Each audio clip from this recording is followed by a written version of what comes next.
Дуже багато лунає різних симпатичних лозунгів і цифр. Я бачив, що таке відкритий простір на прикладі Одеської митниці, і мені не дуже симпатичне розуміння «давайте відкриємо наші кордони, зробимо сервісну митну службу України, перетворимо її дослівно в сервісний Макдональдс». І коли я це все слухаю, а тим більше дилетантські заяви про те, що замість 26 документів ми будемо вимагати тільки 2. Згідно Митного кодексу України, стаття, здається, 358, я можу невірно сказати, або 340, не пам'ятаю, митниці надається один єдиний документ – інвойс. Всі інші документи носять поміжний характер. І митниця може витребувати не 26, а й 50 документів, але якщо це потрібно для того чи іншого товару, для підтвердження тієї чи іншої інформації. Але обов'язковим для пред'явлення є не 2 документи, як дехто там заявляє, з експертів в лапках, а 1 документ. Це виписано Митним кодексом. Тому я дуже спокійно відношусь до тих заяв, що ми зараз відкриємо кордони, сервісну службу зробимо і так далі. Не просто з одного боку, а з іншого боку опоную цьому. Ми знаходимося в дуже серйозній ситуації, геополітичній. У нас непростий сусід з півночі. У нас не дуже прості стосунки взагалі по нашим кордонам. Кордони України складають 6993 кілометри. До речі, знаєте, скільки сухопутні кордони Євросоюзу складають?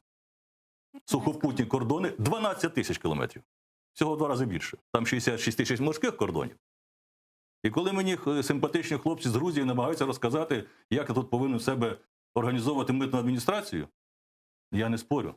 У вас, в вашій маленькій Грузії, яка є транзитною країною, вийшло. Відкриті простори, програмні продукти. І ми готові цей досвід приймати. Але не треба нам нав'язувати те, що в нас не спрацює.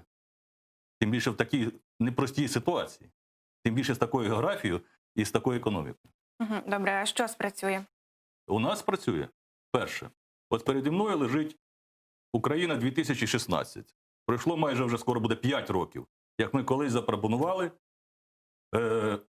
закон України про Національну митну службу України. Для того, щоб почати щось перебудовувати, треба оцінити ситуацію. А оцінка ситуації, я думаю, сьогодні, хто тут, мої колеги по студії, і ті, хто знається в ситуації, будуть говорити, що митниця дійсно в кризі знаходиться. В кризі, починаючи від корупції, закінчуючи розваленою інфраструктурою. Тому, щоб почати щось робити, треба не ті сервісні заяви робити, що ми зараз там за 15 хвилин будемо оформлювати, або ми там зробимо Макдональдс митний. Треба прийняти серйозні, фундаментальні документи про організацію нової митної адміністрації країни. І ми такий закон свого часу, проект підготували, внесли її до Верховної Ради минулого скликання. Треба до цього повернутися. Зробити аудит документальної бази всієї митної адміністрації. Подивитися, що у нас відбувається з Митним кодексом. Внести зміни відповідно до вимог Євросоюзу. І потім, відштовхнувшись від цього, починати вже технологічно говорити про, як ми будемо оформлювати, скільки ми документів будемо там вимагати і так далі, тому подібне.